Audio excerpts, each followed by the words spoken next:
Controller drift can be frustrating, but there are several methods to help reduce or eliminate the issue. Follow these steps to address the problem effectively. Step 1. Clean the controller. Start by cleaning the controller, especially around the analog sticks. Use a soft cloth and some isopropyl alcohol to gently wipe around the base of the sticks. This can help remove dust and debris that may be causing the drift. Step 2. Update the firmware. Ensure your controller's firmware is up to date. Connect the controller to your Xbox Series X or PC and check for updates in the settings menu. Keeping the firmware updated can resolve bugs that may contribute to drift. Step 3. Adjust DIDZone settings. Access the controller settings on your Xbox and adjust the DIDZone settings for the analog sticks.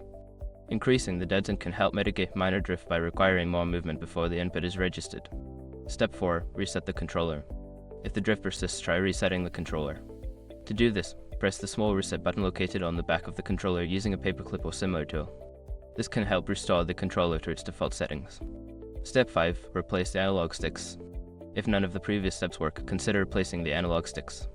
You can purchase replacement parts online and follow a guide to disassemble the controller and install the new sticks. This is a more advanced solution, but can effectively fix persistent drift issues. By following these steps, you can significantly reduce or eliminate controller drift on your Xbox Series X. Regular maintenance and updates can help keep your gaming experience smooth and enjoyable.